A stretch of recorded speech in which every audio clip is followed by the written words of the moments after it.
Ticket चयन की कवायद तेज हो गई है। आपको बता दें कि आज दिल्ली में स्क्रीनिंग कमेटी की बैठक और 2 दिन तक अलग अलग चरणों में यह बैठक होगी। गौरव गोगोई अध्यक्षता इस बैठक की करने वाले हैं। सीएम गहलोत, पीसीसी चीफ भी मौजूद रहेंगे। प्रभारी रंधावा, पायलट, तीनों सह प्रभारी इसमें शामिल होने जा रहे हैं। अभिषेक दत्त और गणेश गोदियाल भी मौजूद रहेंगे। तो इस वक्त की ये बड़ी जानकारी आपको दे रहे हैं। कांग्रेस में टिकट के चयन को लेकर के कवायद और भी ज्यादा तेज होती हुई दिख रही है। गौरव गोगोई देखिए इस बैठक की अध्यक्षता करेंगे और यहाँ पर टिकटों को लेकर के मंथन किया जाएगा। सीएम गहलोत, पीसीसी चीफ इसमें मौजूद रहेंगे। तो इस वक्त की ये बड़ी जानकारी। रंधावा, पायलट, तीनों सह प्रभारी इसमें शामिल होंगे। तो आज दिल्ली में स्क्रीनिंग कमेटी की ये बैठक काफी महत्वपूर्ण हो जाती है। 2 दिन तक अलग अलग चरणों में ये बैठक होगी।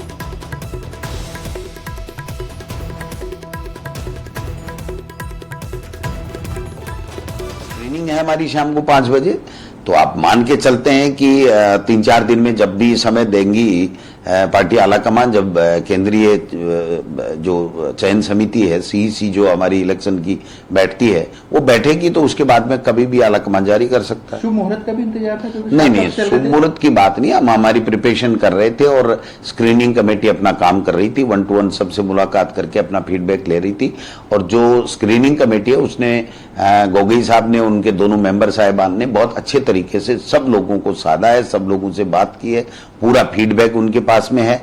अब चूंकि हम स्क्रीनिंग कमेटी के जितने भी मेंबर हैं, हमारा प्रभारी है, हमारे सह प्रभारी है, मुख्यमंत्री जी हैं, सचिन पायलट जी हैं, सीपी जोशी जी हैं, मैं हूं और मधुसूदन मिस्त्री जी एआईसीसी की तरफ से।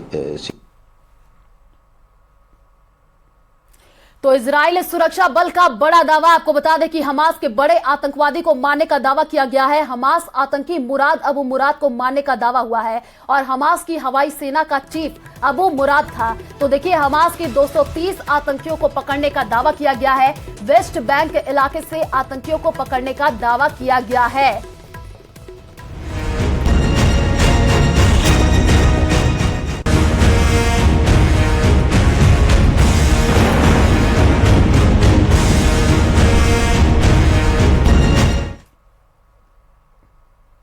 तो टाइम्स ऑफ इजराइल की रिपोर्ट के मुताबिक इजरायली सुरक्षा बलों ने हमास के आतंकी प्रमुख मोहम्मद दैफ के पिता के घर पर बमबारी की है। साल 2014 में इजरायली हमले में ही मोहम्मद दैफ की बीवी और बेटा बेटी मारे गए थे, लेकिन 7 बार मोसाद की हत्या की कोशिश के बावजूद मोहम्मद दैफ खुद को बचाने में अब तक कामयाब रहा है। देखिए रिपोर्ट। इजरायली हमले में ही मोहम्मद दैफ अपने दोनों पैर, दोनों हाथ और एक आंख गंवा चुका है, लेकिन गाजा पट्टी की टेढ़ी मेढ़ी और जटिल सुरंगों में छिपकर मोहम्मद दैफ अब तक बचता रहा है। इजरायली हमले से बचने के लिए वो लगातार अपना ठिकाना बदलता रहता है। वो हर रात अलग अलग जगहों पर होता है ताकि उसकी जानकारी किसी भी हाल में लीक न हो पाए, लेकिन इस बार भी मोहम्मद दैफ बच पाएगा कहना मुश्किल है। इसकी तस्दीक करता है इजराइल का गाजा पट्टी मिट्टी में मिला देने वाले लगातार हमले।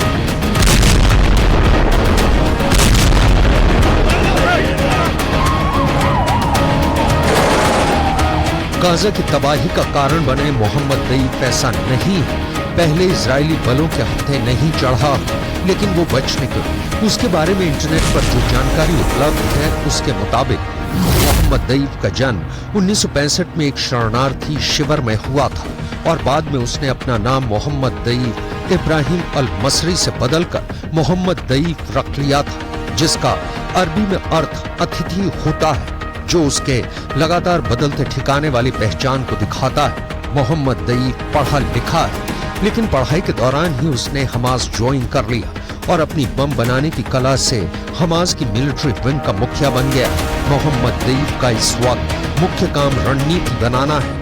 मोहम्मद दैफ जैसे हजारों फिलिस्तीनी हमास के आतंकी बन गए क्योंकि उन्हें इजराइल से बदला चाहिए। इसी का फायदा गाजा के आतंकी आकाओं ने उठाया। मोहम्मद दैफ ने इजराइल के खिलाफ हमले को जिस अल अक्सा मस्जिद के नाम पर अल अक्सा स्टॉर्म नाम दिया, वहाँ की घटना आपको याद हो तो इजराइल की फोर्स सुरक्षा का हवाला देकर अल अक्सा मस्जिद में एंटर हुई। अल अक्सा मस्जिद मक्का और मदीना के बाद इस्लाम की तीसरी सबसे पवित्र मस्जिद मानी जाती है। इस हमले की दुनिया के सारे मुस्लिम देशों ने निंदा की थी। मोहम्मद दईफ ने उसी दिन इजराइल की सड़कों पर लाशें बिछा देने की कसम खाई और हमले की तैयारी भी उसी दिन से शुरू हो गई थी। लेकिन मौका अब मिला, और जब मिला तो मोहम्मद दईफ के आतंकवादियों ने इजराइल में घुसकर इजराइलियों का सीना चीर लिया। मोहम्मद दईफ ने बहुत चालाकी से अल अक्सा मस्जिद में यहूदी देश इजराइल के सुरक्षा बलों की एंट्री के खिलाफ मुस्लिम युवकों को भड़काया, देश के भीतर आतंकवादी तैयार की और देश के बाहर मजहब के नाम पर एक होने की अपील करी।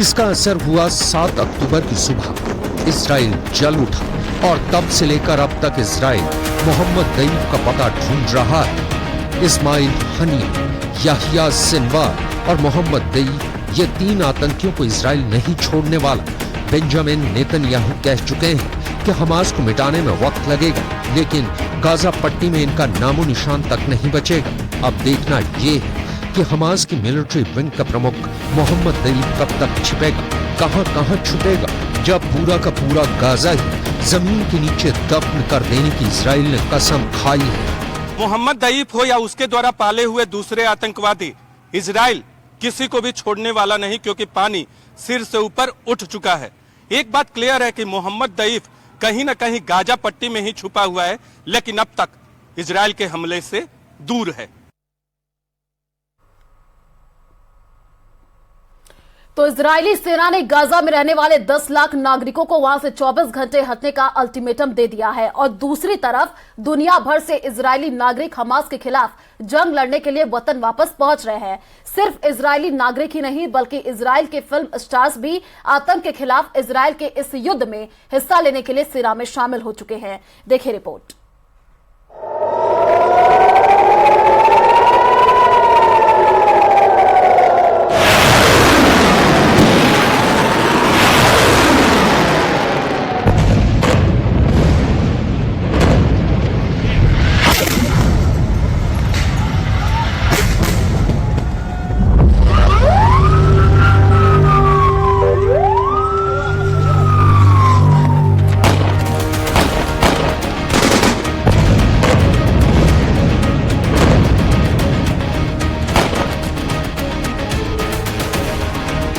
सुपरस्टार का ऐलान, हमास से होगा घमासान।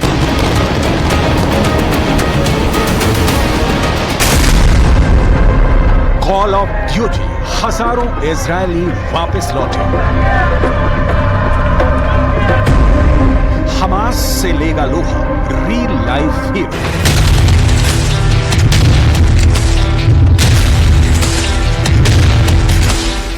फैशन मॉडल के निशाने पर हमास के हैफा।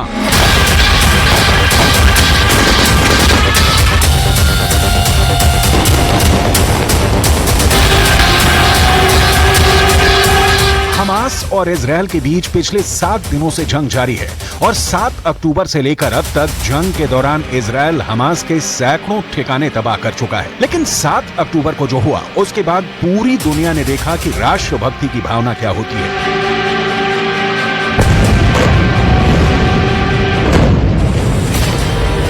इजरायल के प्रधानमंत्री ने दुनिया भर के यहूदी समुदाय के लोगों से आतंक के खिलाफ जंग के लिए कॉल ऑफ ड्यूटी की अपील की, तो दुनिया भर में मौजूद हजारों लोग इजरायल वापस पहुंच गए। 7 अक्टूबर को इजरायल ने आतंक का जो दंश झेला, उसे देखकर आम लोग ही नहीं बल्कि राजनेता से लेकर मॉडल और इजरायल के नामी गिरामी एक्टर भी हमास के खिलाफ इस जंग में शामिल हो चुके हैं, और इन्हीं में से एक है लियोर रज। पूरी दुनिया लियोर को एक स्ट्रीमिंग प्लेटफॉर्म की सुपरहिट सीरीज फौदा में बतौर डेरॉन की भूमिका में देख चुके हैं। अब आप खुद लियोर रज का इंस्टाग्राम पर पोस्ट किया ये वीडियो देखिए, जिसमें वो अपने साथी के साथ योहानन प्लेत्सनर के साथ हमास के एक रॉकेट अटैक के दौरान फंसे हुए हैं। देश की खातिर लियोर रज अपनी ऐशो आराम की जिंदगी को छोड़कर अब जंग के मैदान में कूद चुके हैं। उन्होंने अपने सोशल मीडिया हैंडल पर एक वीडियो शेयर करते हुए जानकारी दी थी कि हमास के खिलाफ युद्ध में अपने देशवासियों की मदद के लिए वो volunteer group brother in arms में शामिल हो गए हैं। उन्होंने साउथ इजराइल से ये वीडियो शेयर किया था, जहां उन्हें 2 परिवारों को निकालने के लिए स्तेरोत शहर भेजा गया था।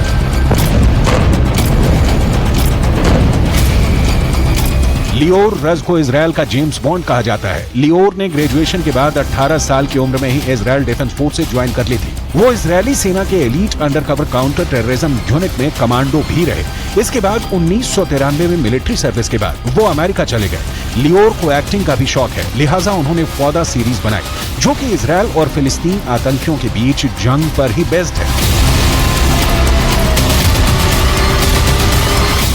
लियोर रज ही नहीं बल्कि फौदा में उनके को एक्टर ईदान अमेदी भी हमास के खिलाफ जंग में शामिल हो चुके हैं। ईदान वेब सीरीज फौदा में लियोर की काउंटर टेररिज्म यूनिट में उनके साथी का रोल निभा रहे हैं। ईदान ने भी जंग में शामिल होने के बाद फ्रंट लाइन से एक वीडियो भी शेयर किया।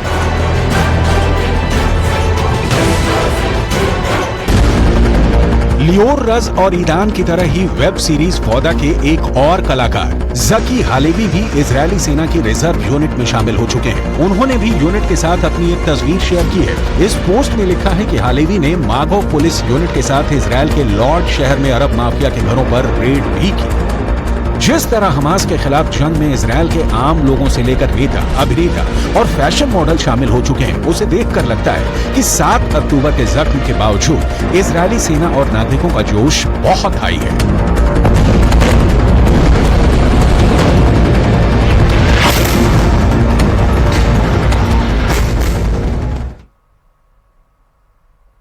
तो इजराइल और हमास के बीच चल रहे युद्ध की वजह से भारत वहां मौजूद अपने नागरिकों के लिए चिंतित है। इजराइल से भारतीय नागरिकों की सकुशल वापसी के लिए भारत ने ऑपरेशन अजय शुरू किया है। इस निकासी ऑपरेशन के तहत इजराइल से भारतीयों का दूसरा बेड़ा दिल्ली पहुंच गया है। 235 भारतीय नागरिकों को लेकर के विशेष विमान दिल्ली पहुंचा है। शुक्रवार को 212 भारतीय नागरिकों का पहला जत्था भारत पहुंचा था।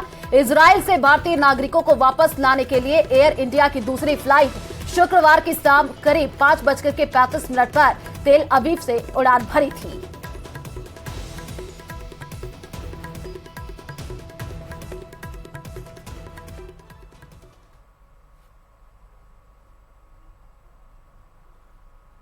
तो पंजाब पुलिस ने जम्मू कश्मीर के 2 निवासियों को गिरफ्तार कर लश्कर ए तैयबा के आतंकी मॉड्यूल का पर्दाफाश किया है। पुलिस ने बताया कि गिरफ्तार किए गए दोनों संदिग्ध आतंकियों के पास से 2 आईईडी, 2 हथगोले, 1 पिस्तौल और 2 मैगजीन, 24 कारतूस, 1 टाइमर स्विच, 8 डिटोनेटर और 4 बैटरियां बरामद की गई है।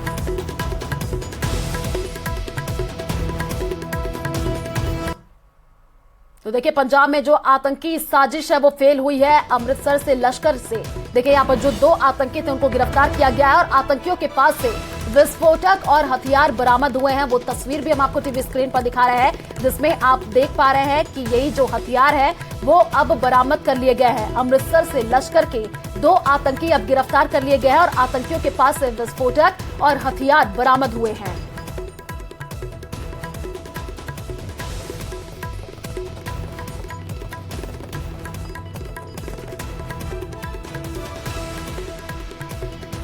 तो भक्तों का इंतजार खत्म होने वाला है और जल्द ही राम मंदिर बनकर के तैयार होने वाला है।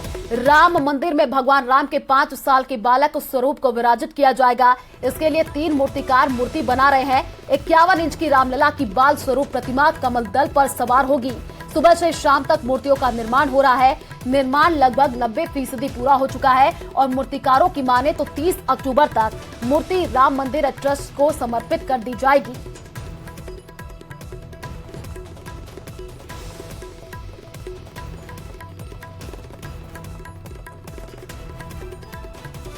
देखिए, रामलला की जो मूर्ति है वो 3 मूर्तिकार तैयार कर रहे हैं और राम भक्तों का जो इंतजार है अब वो खत्म होने वाला है 5 साल के बाद। आपको बता दें कि अब देखिए कमल दल पर धनुषधारी रूप में ये विराजमान, ये तस्वीर भी टीवी स्क्रीन पर 30 अक्टूबर तक मूर्ति ट्रस्ट को ये मूर्ति जो है वो सौंप दी जाएगी।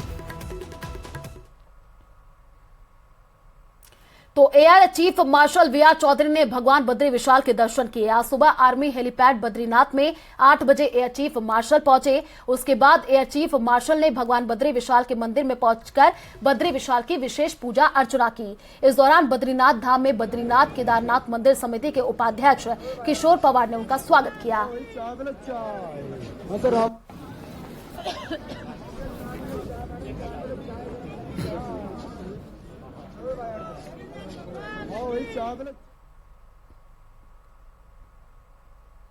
तो जयपुर से बड़ी खबर का रुख कर लेते हैं। बड़ी जानकारी आपको दे दें, ईडी की कार्रवाई पर सबसे बड़ी अपडेट सामने आ रही है। आपको बता दें कि रोयरा सेफ्टी वॉलेट्स लॉकर पर छापेमारी जारी है। जांच एजेंसियों ने करीब 600 लॉकर्स को ऑपरेट किया है। इन लॉकर्स में अभी तक काला धन सामने नहीं आया है।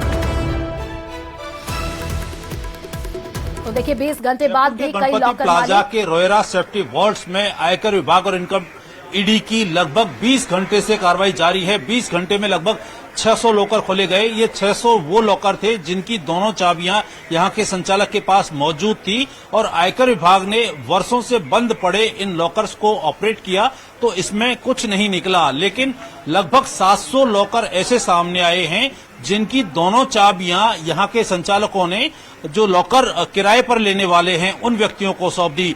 उन व्यक्तियों को आयकर विभाग और ईडी की टीम ने लगभग 20 घंटे से फोन कॉल पर उनका इंतजार किया, लेकिन वो लोग यहां पर नहीं पहुंचे हैं। अब ईडी और आयकर विभाग की टीमों ने इन 700 से ज्यादा लॉकरों को तोड़ने का प्रोसेस शुरू किया है। इसके लिए बकायदा यहां पर औजार मंगवाए जा रहे हैं, जिसमें लॉकर्स को तोड़ने के जो एक्सपर्ट्स हैं, जो उन एक्सपर्ट्स को बुलाया जा रहा है, क्योंकि 700 लॉकर लगभग ऐसे हैं जिनके मालिकों का कोई अता पता नहीं है और जिनके नाम पर लॉकर खोले गए हैं उनको बुलाया गया तो वो यहां पर नहीं पहुंचे हैं। और ये लॉकर ऐसे हैं जिनमें बड़े पैमाने पर कालाधन जमा हो सकता है, क्योंकि पहले भी आयकर विभाग की इन्वेस्टिगेशन विंग ने जब यहां पर छापे की कार्रवाई की थी तब ये गणपति लॉकर्स के नाम से ये प्रेमाइसेस था, यही लॉकर थे और इसमें अरबों रुपए का कालाधन सामने आया था, जिसमें बेशकीमती ज्वेलरी के साथ साथ कैश और गोल्ड मिला था। अब इन 700 लॉकर्स में क्या भरा हुआ है, कौन इनके मालिक हैं, ये अभी तक तथ्य सामने नहीं आए हैं। अब इनको आयकर विभाग की टीम